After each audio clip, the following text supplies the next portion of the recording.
Hey mental workers, you're listening to the Mental Work Podcast, your companion to early career psychology.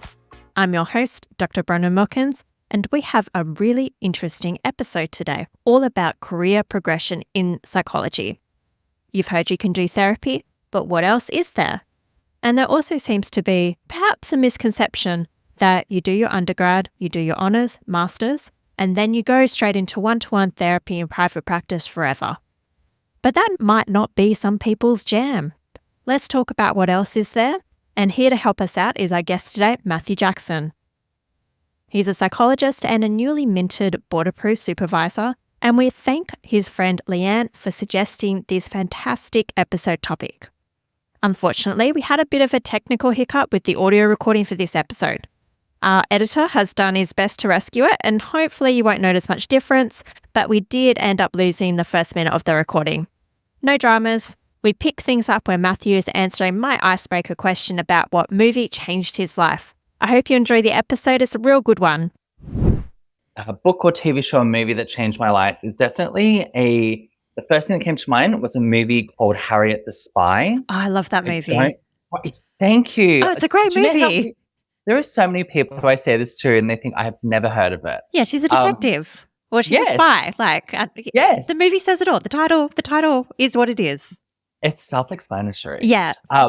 But the reason why it changed my life was because I guess I tend to think of myself as a very curious person as well, similar to Harriet. I don't necessarily spy on my neighbor. Well, I'm just looking out in my apartment block and I'm thinking, I kind of do that actually. Maybe I'm more similar to Harriet than I know. Yeah, maybe I need to reflect on this a little bit more. But nonetheless, I do remember watching it when I was little and thinking, oh, so it's normal to be inquisitive and curious about like humans and what they do and human nature. And so that really changed my life. I think before that, I was like, I think I'm weird that I want to watch people. Yeah, and so Harriet normalized that behavior for millions of people. She did. I'm really grateful. Yeah. No, that's a great movie. What a blast from the past. Thank you for bringing that up. Right? Anything like 90s, oh, it's the best. Absolutely.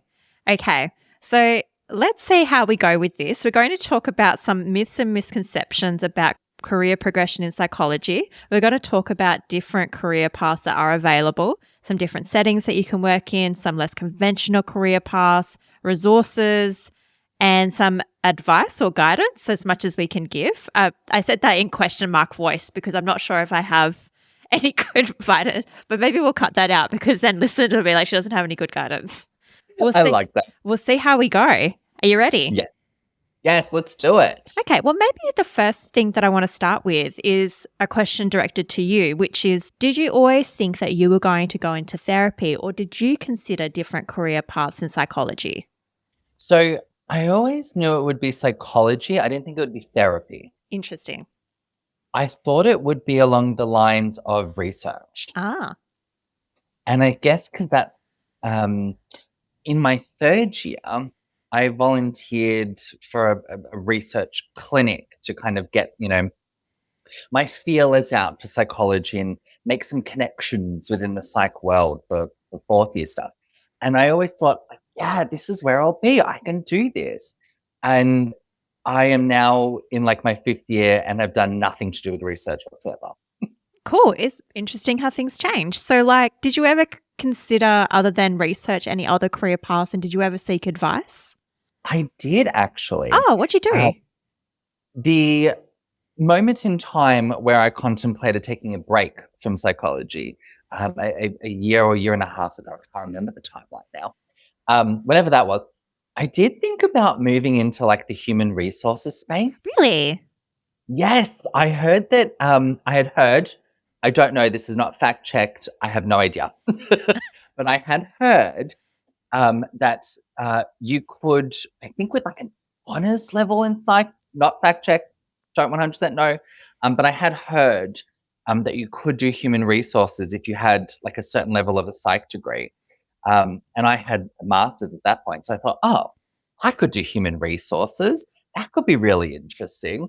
So I thought about doing human resources for a period of time, or even, I guess this is more like organizational psych, but like helping businesses in regards to like hiring Oh, yes. and that type of area. So I also thought about that too.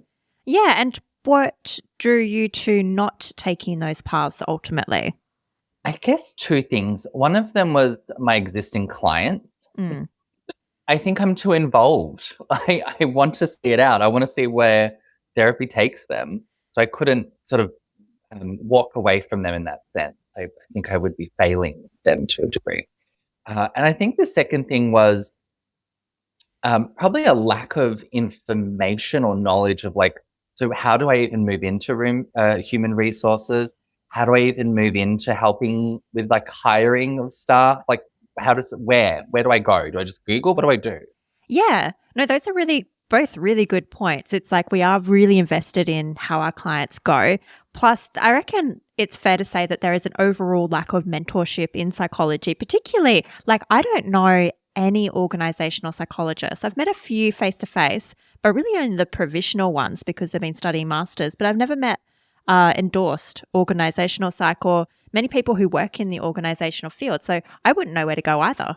Completely. I think I've definitely met one endorsed org psych, and wanted to pick their brain, but was also like, I think I'm just going to come across as really intense Yeah. because they are kind of like, I also think of it like, like health bikes and things like that. Like they're kind of unicorns a bit.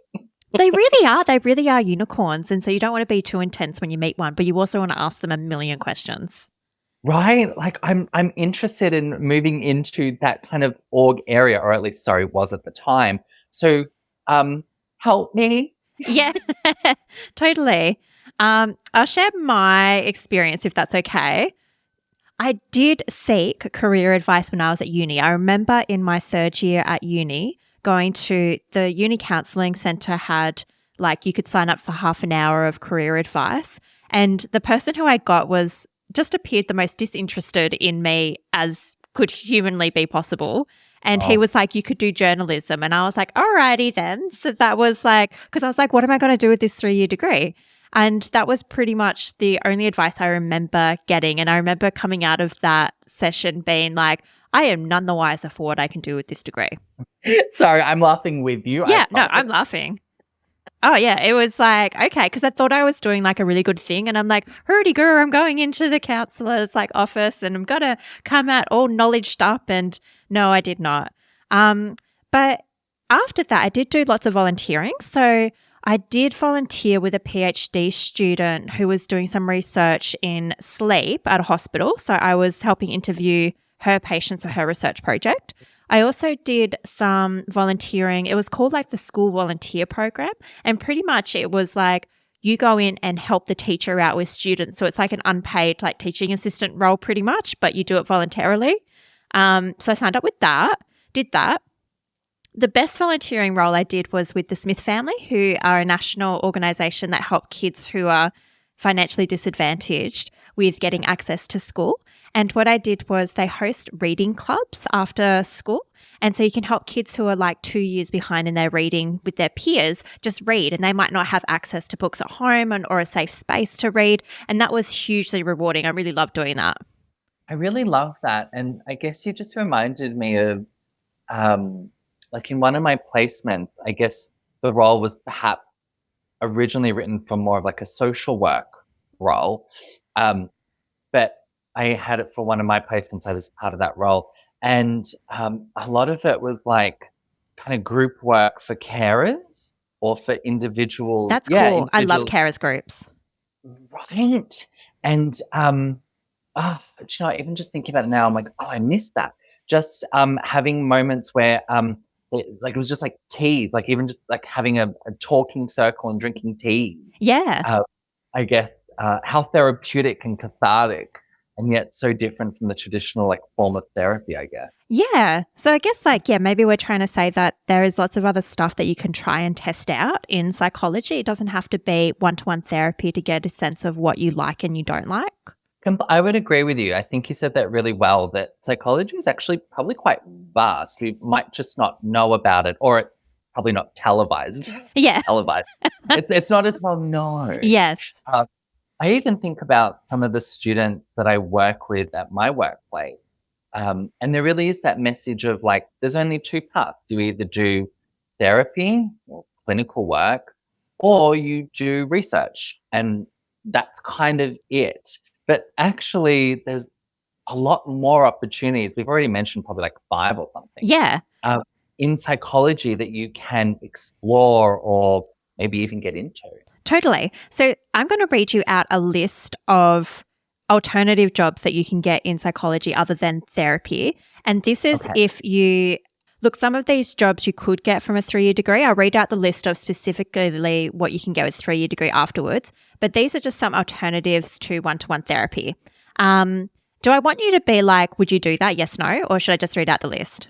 Oh, let's do yes, no. That sounds fun. Okay, sure. Okay. Okay. Marking university assignments. I would say yes. Yeah. I would say no, having done it. Yeah. Fair. Fair. But Maybe I don't want it also, now. but also, if you mark university assignments, so you can look at this two ways. You can either it can either inflate your self-esteem marking university assignments, because it is amazing how many people need assistance with paragraphs. And I'm not making fun of people who, for English is a second language, but sometimes you see essays and you're like, wow, my skills are pretty all right. If you're feeling down on yourself. Yeah. But it can also be depressing seeing what is in there. So it's a little bit pros and cons. Okay, second thing, consultation. So this is a broad thing, but this is like where you can go into big organizations and you can be like, hey, I know the psychology things. Let me consult you on how to increase the health and well-being of your workforce, that kind of stuff. Interested? I hands down 100% I'll do it tomorrow. Yeah, I would love to do that. I think that would be super cool. Right? Like, I'm sure that everybody, including us, but everybody who's listening, has probably worked in a workplace at some point in time that was quite like toxic and not Yeah. healthy. Like, can you imagine that it like somebody's job to go in there and say, hey, I've observed this. This is just a suggestion. This could make your workplace less toxic. More Yeah. like, oh, Yeah, that'd be and great. I think psychs have got really good skills in being able to see what environments and what the dynamics are among people. Yeah. Yeah, I reckon this is an area that will probably take off in the future, like more org psych kind of stuff. Next one, research assistant. Have you ever done research assistant stuff? I did. I was a research assistant for, I think it was approximately a year and a half. Yep. I, even though that was like my original goal in psychology, I wouldn't do it again. Interesting. How come? I think, so I would describe myself as a vibrant person, Yes. full of energy and personality. And when I was in the research space, I had to really push that down and So- just concentrate on getting the job done and not necessarily being the light in the room, I guess. Yeah, so it sounds like it was inauthentic for you. Yeah. No, that's fair. Absolutely fair. I like doing research assistant work depending on the project. If it's for like a really boring project, then I'm like, nah, I don't like this. But over the past year, I've been doing research assistant work looking at the healthcare needs of the queer community who are at risk of experiencing intimate partner violence, which I was like, that is an A+ research that I want to be involved in. Oh, wait, now I'm a little intrigued. It's been really cool, like, because it was mostly like interviews with like healthcare providers on how they can provide better care for like their queer patients. Okay. I have so many questions, but I'll stop. I'll pull back. So it can be really good. Just FYI for listeners, that the way that I got that job was just through Seek. I saw it on Seek and I was like, this is my job. Like, I want to apply for that job. And it's been really good. Okay, next job, Pilates or yoga teacher. I laugh. I'm actually a practicer of the yoganism. Yes. So I laugh in the sense of how is that related to psychology? I guess my brain kind of goes straight to there. I think it's like the trauma-informed yoga kind of stuff. Yeah, I can see that. Or even like health psych. Yeah. I guess any form of psych, really. I would say yes, but I'm also... okay, I would say yes. And at the same time, I am aware of a psychologist I used to work with who received a heated letter from APRA, just kind of advising her to be really careful on how she kind of sold her yoga business. Yeah. And really differentiating it from her role as a psychologist where we were working. So I would say yes, and there's still that part of me from that experience that goes, oh, I don't want to let her from up. No, I hear that. And I've actually heard of a really similar case. And that was when the practitioner had clients come into the yoga class as well as people from the public, and then was seeing them in their psychology practice as well. And they also got a letter saying that this might be blurring of boundaries, and you need to separate the two. So if anybody's interested in Pilates yoga teacher, do consider how you will go about this ethically. Yeah. And also, I guess, advertising as well. Yeah. That has a whole component. Yeah, it's a bit of a minefield. Code of ethics. Yeah. Oh, okay, a bit messy. Yeah. My main barrier would be like, I love yoga, I do Pilates, but in no shape or form am I going to teach those things.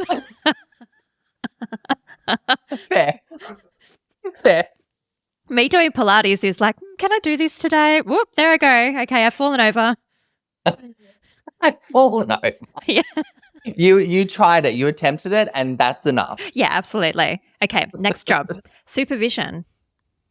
Oh, yes. I'm actually just about to complete my supervision training Congratulations. course. Amazing. So, thank you very much. Yeah. So, 100% yes, it's already occurring. Yeah, I would love to do supervision in the future. I think it's just wonderful.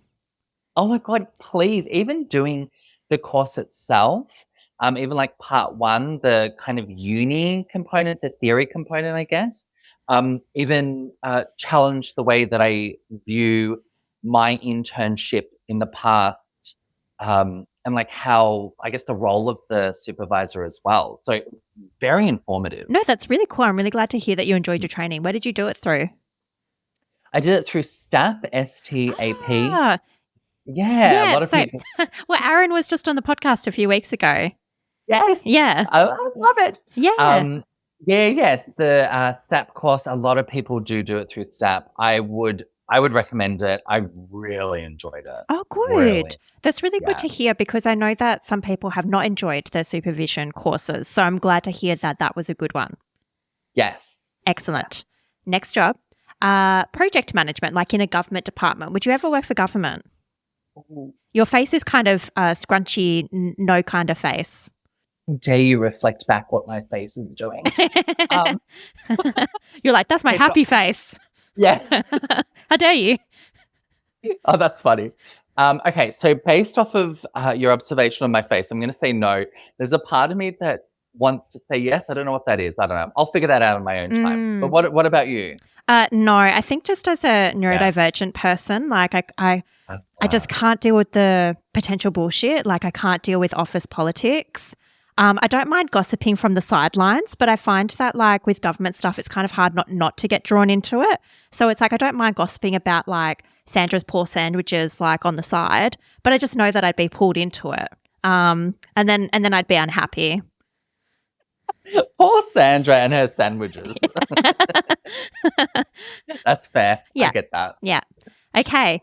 Creating an online program. So this one has been sold as a really good thing for psychs to do by a lot of entrepreneurs. So including like Dr. Hayley Kelly was on the podcast about 9 months ago. And her big thing is create online programs to get out of the one-to-one money exchange and then have a many-to-one offering. So that's what it's called. So it is a potential thing for listeners to get into. Would you do it? 100%. I love this. This is a fantastic idea. Why aren't we doing this a million times already? Well, the main barrier I have is time, because I would also love to do an online program. And then I know Hayley, if she was here, she'd be like, hit me up. Like, we can set something up. You just need to dedicate a bit of time. But once you do it, the returns are manifold. And I'm like, I hear that. Yes, I need to do it. I know. I can appreciate that. Stop pestering me. It's like they're not even pestering me. It's just my own creation. But I think like just in terms of online programs, I think it's a great thing that is being promoted to psychologists, because like, yeah, we do see people a lot one-to-one, or we see them group therapy, but with online programs, people can access them anytime, or if they're a led one, then you can come online anywhere.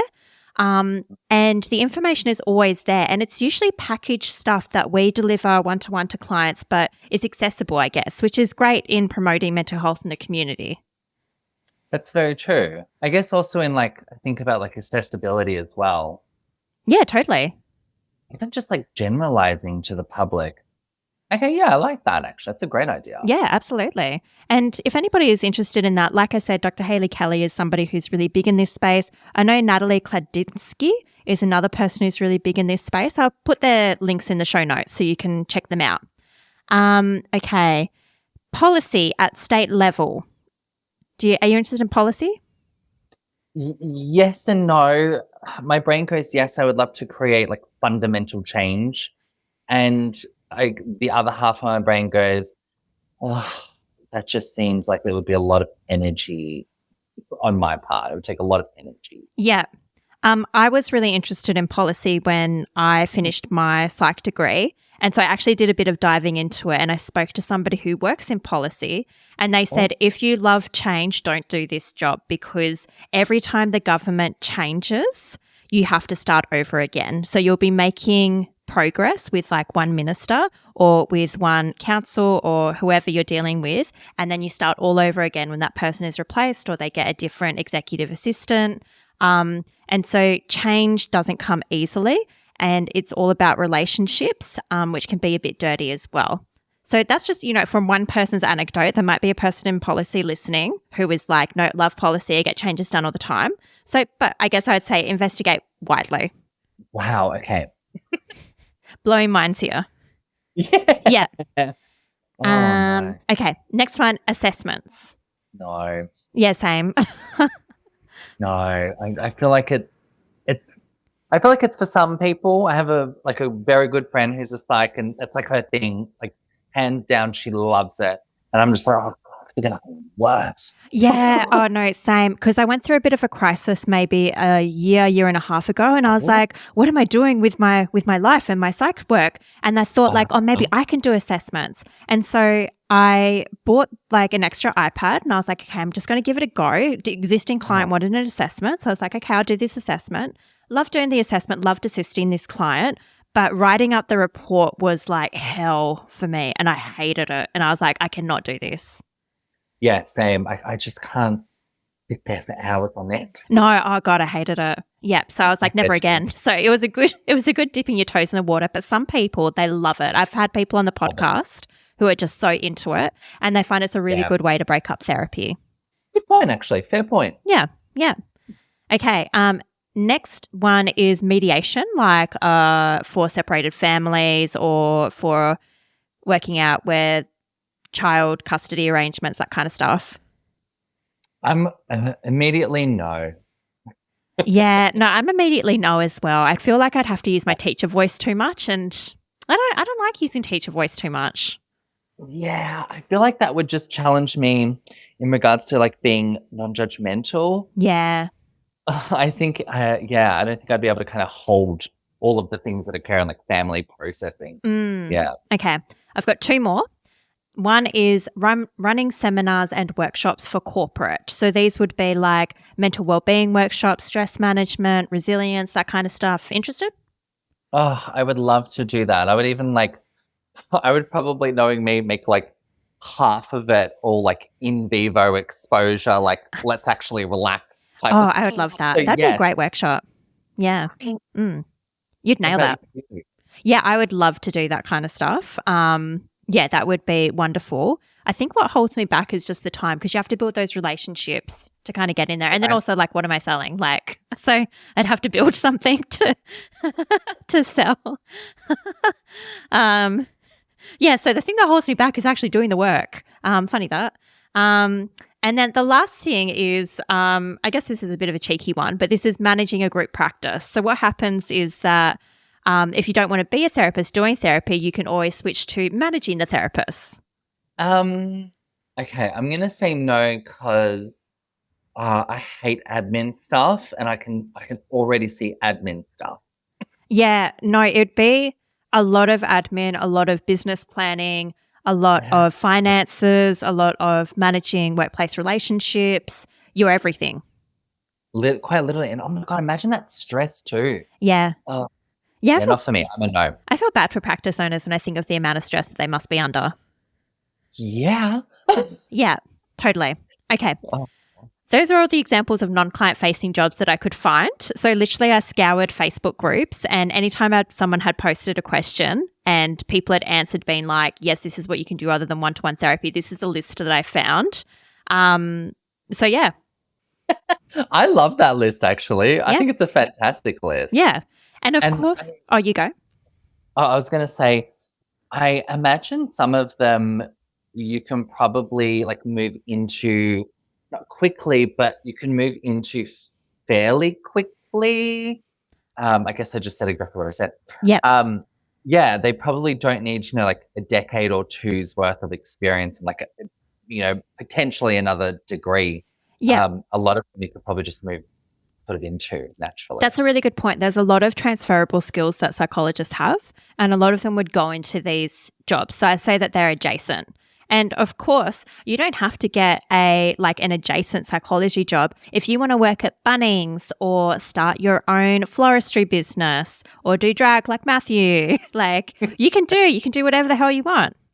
Exactly. And then you just have to, figure out like the boundaries and the ethics and things like that. Yeah. But if you've got it. Yeah. Yeah, I don't know. It might provide more of a balance too. If that's something, you're needing. Oh, totally. Absolutely.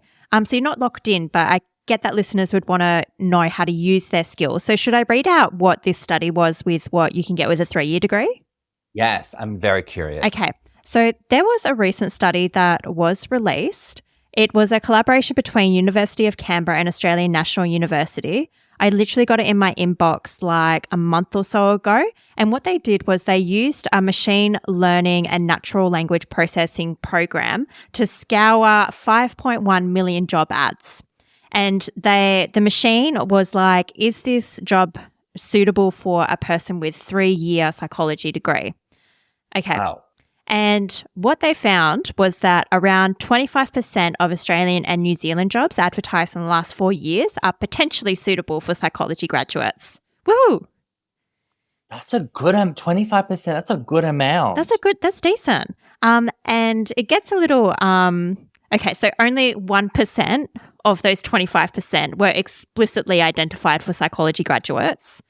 So, yeah, so what the report found was that there's not many jobs that are specifically targeted towards psychology grads, but there's around 1/4 of them that have the skills that we could go into.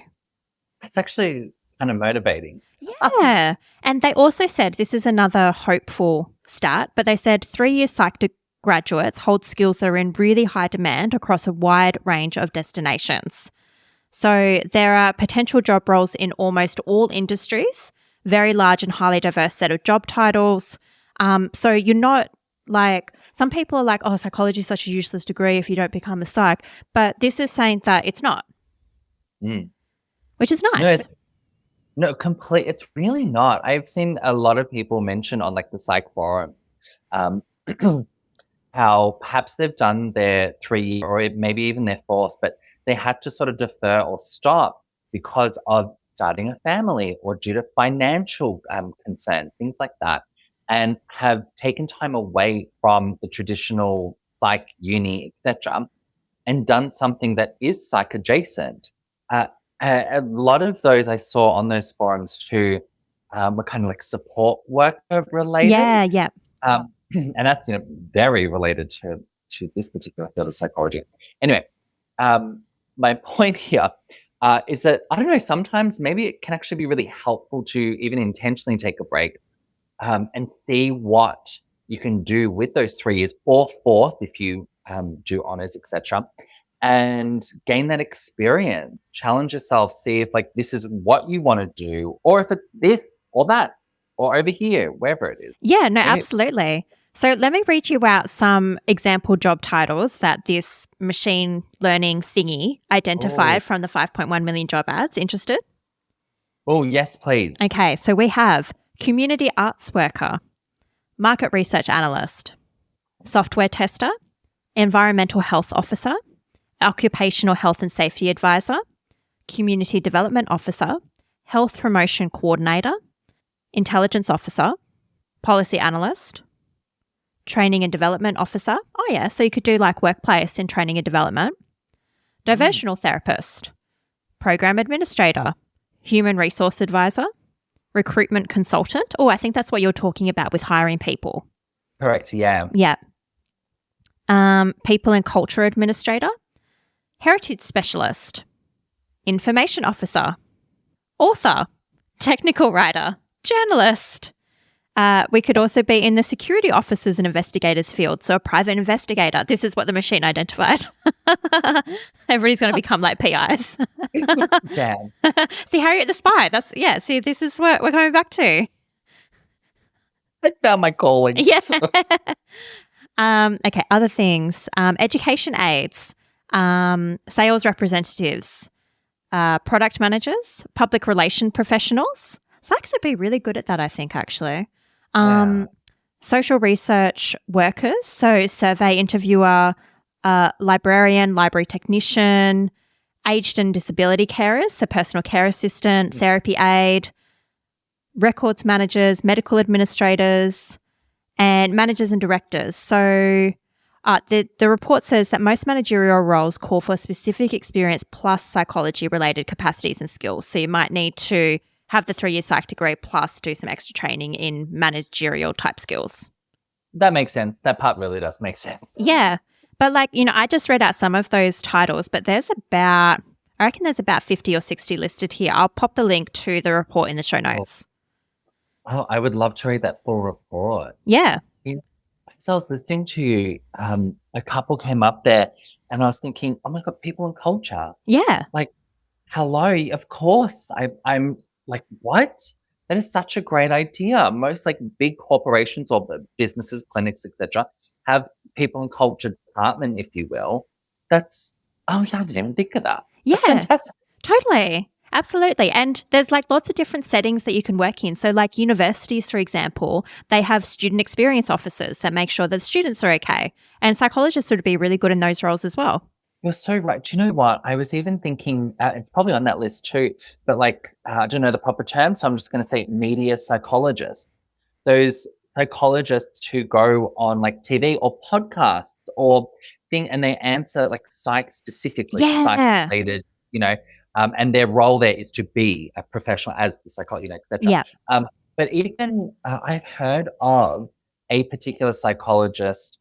I won't mention the name because I don't have the permission, but a particular psychologist being consulted on in regards to like a psychopathy book. Oh. And so I'm just thinking like media, but also the journalism part that you were talking about. Like, oh yeah, like I guess like even with like a 3rd-year degree, like it might not be psychopathy, for example, but you could be consulted on other things like, I don't know, CBT or something. That could be real interesting. Oh, no, totally. I think so as well. And there's a wonderful opportunity for folks with 3-year psych degrees, like even science communication, like translating research for the general public is really valuable. See, I love my job, but these are kind of tantalizing.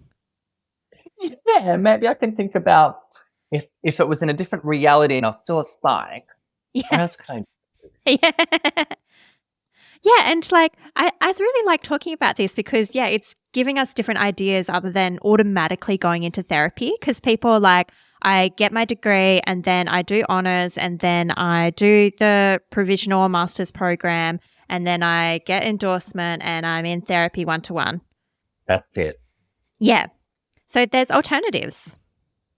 There really is. And I guess as well, even if you do take the traditional therapy route or the kind of research route, I guess you can kind of pause. Yeah. Like you can and go to one of those different ideas or fields that you mentioned and just kind of scope it out. Yeah. So if I ask you like who you might talk about to work out how to advance your career, would you have any ideas? So I guess I would definitely say like a career counselor person. I can't think of what that formal role would be. I would definitely, I guess, kind of go that area. My brain goes, well, that's kind of their role, right? They would know what options might be available.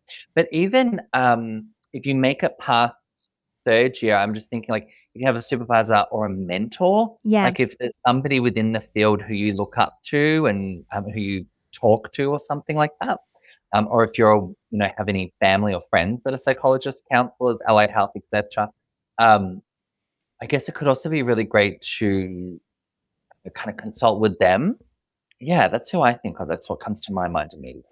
Yeah, no, and I mean, to summarize what you're saying, it's like talk to people who might be more knowledgeable about these things, Yeah. which I think is really handy. Talking with people is a great way to find out info, like how I gave that example earlier about how I talked to the policy advisor. Yeah. So it's great to get the insider info. I think something else that listeners could do is, this is something I've done in the past, but I've scoured job ads. And okay, so one thing that female identifying folks can have, which the research shows, is that we can underestimate our skills and then we automatically write ourselves off for a job. And I think it's probably not exclusive to females. Probably other folk would do the same thing. But I would say don't write yourself off for a job. Instead, grab the number of the person who's on the job ad, who's putting it out there, give them a call, ask them what the job involves. You can find out more about the role and the kind of things that you are doing. So again, it's like talk to people who are putting out these jobs and find out what's it all about. Exactly. What's that old saying that you never know until you are? Yeah, totally. Might as well ask, what's the worst that's going to happen? The answer is no. That's okay. Yeah. Next. Yeah. Yeah, we're not looking for you in our job. I think that would be pretty rude. Yeah. Another thing that you can do is that you can seek out volunteer opportunities. So if you're at university and you're interested in research, for instance, you can pop by the admin and be like, hey, are any academics looking for research assistants? So again, it's like ask, find out the opportunities. You can also look online at Seek. There's ethical jobs. And my recommendation would be to look for really large, reputable organisations that have a budget to support you. So one of the organisations that I used to volunteer with was called the Black Dog Institute. And they're massive and they were so lovely and they supported me for 5 years when I was volunteering with them, best org. Oh, I've heard nothing but the best from Black Dog. Fantastic people. Them. Yeah. Good suggestion. I like that. Yeah. Do you have any other words of advice or wisdom that you might have for psychologists or psychology students who are unsure about their career direction? I would say that it's okay to be unsure. I think for most of my career, I've been unsure. Yeah, I'm still unsure. Yeah, right? Yeah. It's normal. I feel like when we get to 6 and 7 and 8 and 9 and 10 and 20 and 30 years, it'll probably still be a part of us. It's unsure, and I think that that's okay. I think that sometimes maybe we can just create space for that. Maybe lean into it sometime. Oh. Maybe lean into it and do some research. See if maybe I should take that, mediation area. I wouldn't, but maybe I should. Yeah, totally. No, they might love it. Right? No, I love how you're validating that it's okay to be unsure because, yeah, it's definitely okay. And I honestly can say that my career journey hasn't been like I've had a 5-year plan. It's literally been bumbling from one position to the next. And I got one of my volunteer positions when I was working at Rebel Sport when I was 20, and a lady came in and we got a chatting. And then by the end of it, I was volunteering for her organisation. Oh, that's brilliant. Yeah. So it's just you just sometimes grab opportunities. Have you had a career plan or is yours similar? No. You're definitely not. Yeah, no. When I was volunteering in research as a research assistant, there was that okay, yeah, I'll go into research. But I tend to just take it year by year. Yeah, same. And I tend to think of my continued professional development rather than where my career is going. So I guess what I mean by that is I think about where are my gaps? As a psychologist, where are my gaps? And what am I interested in knowing? Again, one of them was supervision. So I'm filling that gap. And that'll take me on another path. But I don't necessarily plan or think for it. And I get kind of I get to unrelenting standards with it. Yeah, absolutely. No, that's really good to hear. And I think we wouldn't be alone. I think I think it would be Yeah. more uncommon for people to have a 5-year plan than to just kind of work out the areas that they're interested in or the gaps in their skills and progress that way and take little steps towards non-therapy or alternative career pathways, you know. Do Yeah. whatever you want. Well, not whatever you want. Not whatever. Yeah, within reason. Within Be reason. ethical. Yeah. You can't be a murderer. Oh. Yeah. So I guess that dispels maybe one myth that people have about psychology, which is that it's a linear progression. And I would say that's definitely a misconception. And career paths in psychology are pretty non-linear. And you can go up and down and around, but I'd say try things out. Completely. I mean, I'm now in a role where I'm leading a team. I never saw that happening. Yeah. Why? Wow. You just never know what's next. I mean, unless you're a psychic, you don't know what's next. So I don't know, hop on the ride and see what opportunities come. Yeah. You don't know where to take you. Totally, absolutely. And I'd say, follow your interests as well. Even if other people are like, oh no, those interests are stupid. I don't know if people would say that, but I don't know, just if anybody kind of gives you a disbelief kind of thing. There are some people who I love who are my colleagues and they love eco-psychology and that's their jam, you know? Mm-hmm. So it's and I bet there are some people who are like, that's a waste of time. I don't think it is. But I think follow your passions, follow your interests. Yes. And surround yourself or seek people who have those interests or are willing to support you in them. Totally. Right? We don't self-sabotage anymore. It's 2024. Yeah, that's out. Right? It's out. It's growth. Yeah. Blah, blah. It's just not hot right now. Yeah, no. So no, absolutely. If someone's not supporting you, maybe it's time to say goodbye. Yeah, no, 100%. Totally. Okay. I feel like we're kind of coming towards the end. Is there anything else that you wanted, any hope or advice or guidance that you wanted to give our listeners or anything that we haven't talked about? I would say psychology is a field that we probably know 10% of. And there's so much more that we can explore within it that, I don't know, maybe you're the next person to take it to an area that it hasn't been before. So do it. Go there. Try it. Why not? You're so inspiring. Oh, thank you. I feel hopeful. I hope listeners feel hopeful listening to this. I'm like, yeah, I'm totally going to do my online program. Yes, you can. Yeah, totally. No, thank you so much, Matthew, for coming on. I'll leave it there. And listeners, I hope you enjoyed listening to this episode. I'll put all those links in the show notes. And if you think anyone else would like this episode, do chuck it in their ears and make sure that you share it. It's the best way to get word out about the podcast. And that's a wrap. Have a good one. Catch you next time.